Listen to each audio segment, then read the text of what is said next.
Before machines, before factories, before the Industrial Revolution, there was already a production system so advanced it reshaped the global economy. It didn't run on steam. It didn't use metal gears or engines. Instead, it depended entirely on thousands of tiny living creatures working in perfect silence.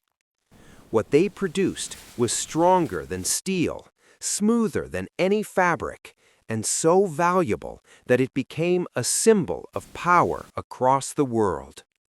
But for centuries, no one outside a single empire knew how it was made. Thousands of years ago, in ancient China, something unusual was discovered. According to legend, a small cocoon once fell into a cup of hot liquid. As it softened, it began to unravel, revealing a single continuous thread, so fine it was almost invisible, yet incredibly strong.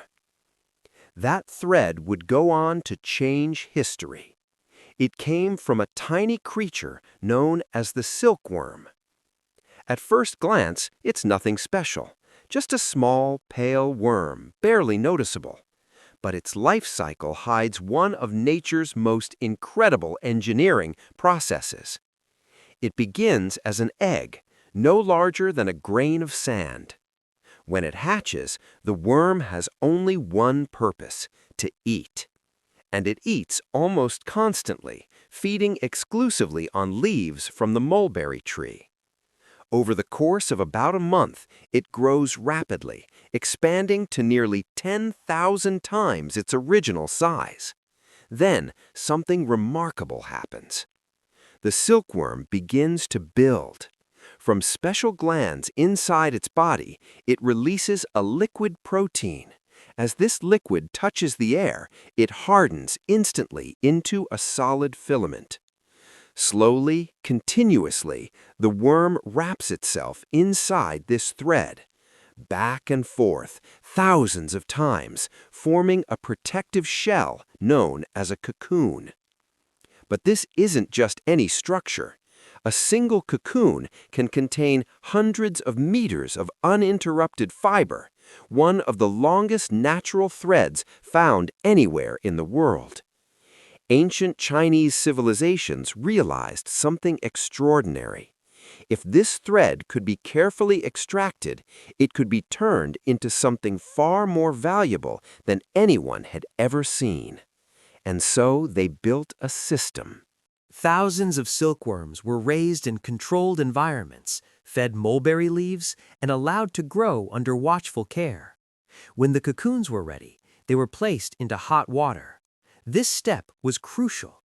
It softened the natural glue holding the fibers together and allowed workers to locate the beginning of each thread.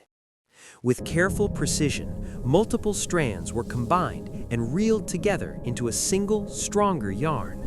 This was the birth of silk. But producing thread was only the beginning. To transform it into fabric required another breakthrough: the invention of the loom. Inside these early machines, threads were stretched tightly and arranged in precise patterns. By lifting and lowering different sets of threads, workers could weave intricate designs into the silk, patterns that repeated perfectly across entire lengths of fabric. Over time, these looms became increasingly advanced. Some could control dozens of thread groups at once, allowing for incredibly complex designs. In a way, they functioned like early programmable systems, where each movement determined the final pattern.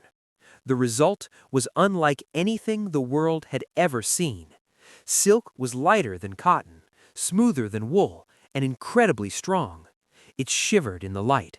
It flowed like liquid, and it became the ultimate symbol of wealth and status. As demand grew, caravans began transporting silk across continents, connecting the East to the West through what would later be known as the Silk Road. Empires rose on its trade, economies were built around it, and for thousands of years, the secret of its production remained tightly controlled. Because this wasn't just fabric, it was power. A natural process turned into an industry, a tiny creature driving a global economy. And long before factories and machines took over the world, this was the smallest industrial revolution in human history.